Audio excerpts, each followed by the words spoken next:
All right, let's do this. This is Elliot, and this is your GRE question of the day. We've got a nice challenging triple blank text completion example that we're looking at today.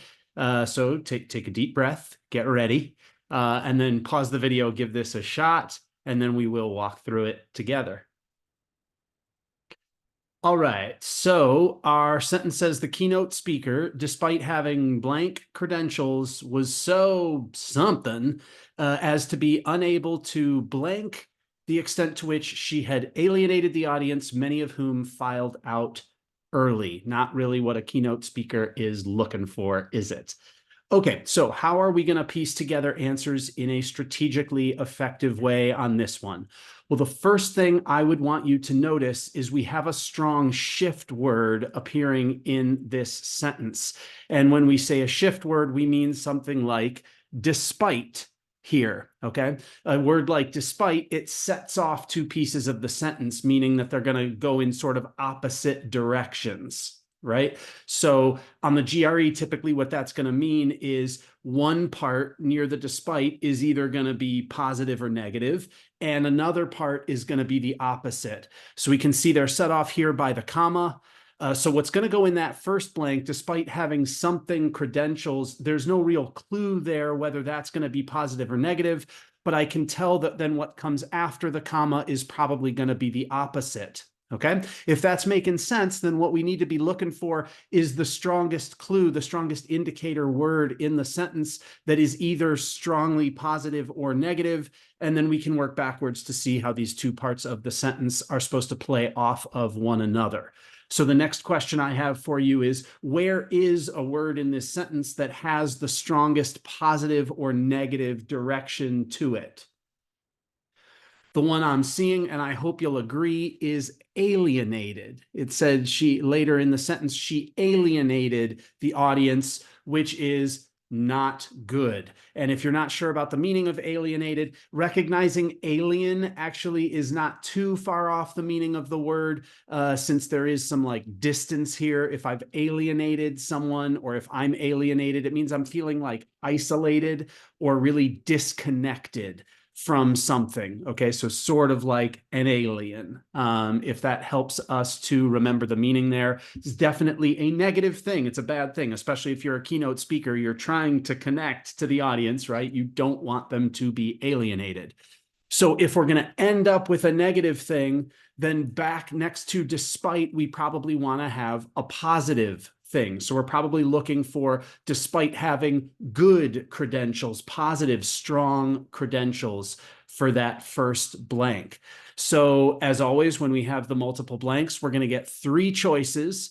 So that leftmost column, verifiable, impeccable, and deleterious, are our three choices there.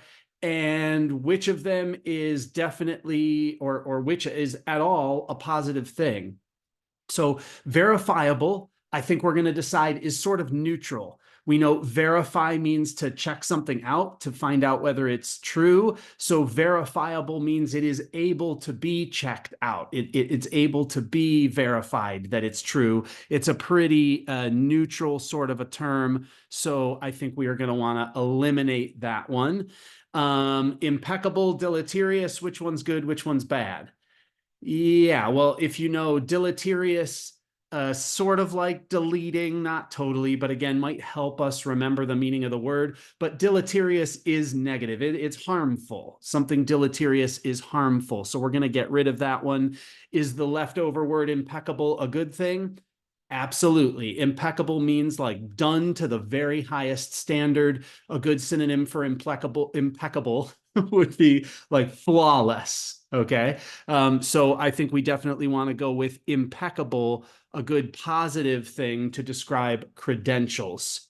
So despite having these flawless, impeccable credentials, was so something as to be unable to something the extent. So this is where we want to piece together the meaning by trying to anticipate or stick our own word in there to try to make sense of things. So she was so like out of it, so not paying attention as to be unable to understand maybe, or being unable to recognize the extent to which she had alienated the audience, many of whom filed out early. So the idea here is this keynote speaker is just carrying on with her speech without realizing the audience does not like it, and some of them are starting to leave. So let's check out our lists and see if we can add in. So was so, first option there is coarse, coarse meaning like rough. When we're describing a person, that would generally mean like they're rude maybe, or just have bad manners, but rough is a good rough synonym for coarse. So yeah, a negative thing, but maybe not hitting on the meaning quite right.